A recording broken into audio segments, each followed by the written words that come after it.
நைட்ல எல்லாருமே உருட்டிட்டு இருக்க விஷயம் ஏ ரஹ்மான் அவர்கள் டிவோர்ஸ் ஆயிடுச்சு அப்படின்றதுதான். திரைத்துறையில இருக்கிறவங்களாகட்டும், மியூசிக்கல்ல இருக்கிறவங்களாகட்டும், யாரா இருக்கட்டும், இப்போ டிவோர்ஸ் ரேட் அப்படின்றது பயங்கரமா கூட்டிட்டு தான் இருக்கு. சின்ன இஷ்யூ எல்லாரையுமே வந்துட்டு என்னடா ஏ ரஹ்மான் கூட வா அப்படின்னு மாதிரி தான் தோணுது.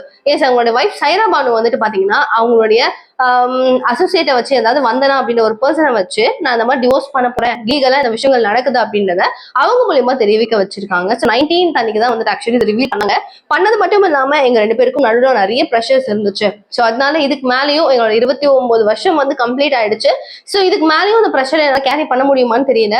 அதனால ப்ளீஸ் எங்களுக்கு வந்து ஒரு பிரைவசி கொடுங்க அப்படின்னு மாதிரி எங்க இதை மதிச்சு நீங்க ஏத்துப்பீங்கன்னு நினைக்கிறேன்ற மாதிரி அவங்க வந்துட்டு ஒரு அறிக்கையை வெளியிட்டிருக்காங்க.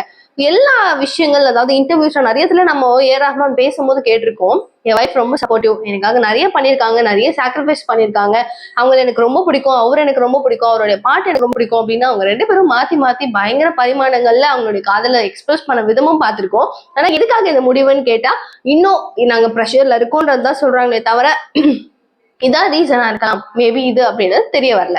சோ வெயிட் பண்ணி பாக்கணும். இவரு சொல்லிட்டாங்க வைஃப் வந்து முன்னாடி அனௌன்ஸ் பண்ண ஏன் எதுவுமே பேசல, ஏன் அவங்க வைஃப் சொல்லிட்டாங்க, பட் இவர் சைட்ல இருந்து எந்த ஒரு விஷயங்களும் வரலையே கன்ஃபர்மேஷன் அப்படின்னு பார்க்கும்போது அவரும் தெளிவா அவருடைய எக்ஸ் வலைத்தளங்கள்ல சொல்லிட்டாரு.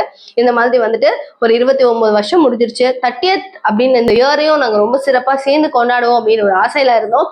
சில பல காரணங்களால சீக்கிரமா அந்த முடிவு நாங்க எடுக்க வேண்டிய நிலை வந்துருச்சு. இதுக்கு மேல யாரும் இதை பத்தி வந்து பேச வேண்டாம். ஒரு மனசு 2 மனசு வந்து சேர்ந்து ரொம்ப கனம் ஆயிடுச்சு, வெயிட் ஆயிடுச்சு அப்படின்னும் போது அதனுடைய தாக்கத்தை வந்துட்டு பார்த்தா யாராலையுமே ஒரு பெரிய அரசவையில கூட தாங்க முடியாது அதை. சோ இந்த மாதிரி இருக்கும் போது நாங்கெல்லாம் என்ன அப்படின்ற மாதிரி சொல்லியிருக்காரு. சோ ஒரு எதை மீன் பண்ணி சொல்லியிருக்காருன்னு தெரியல. ஸோ ஹேஷ்டேக்ல ARR சைரா பிரேக்கப் அப்படின்னு சொல்லிட்டு அவரோட பேரையும் அவங்க மனைவியோடைய பேரும் பிரேக்கப் அப்படின்னு ஒரு வார்த்தையோட சேர்த்து பண்ணியிருக்காரு.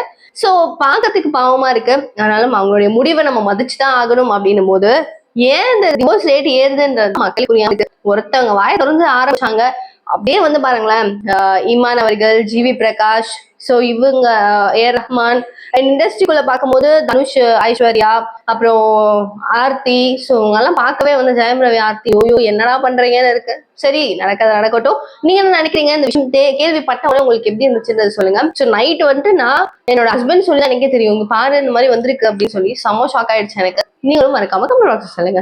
பாய்.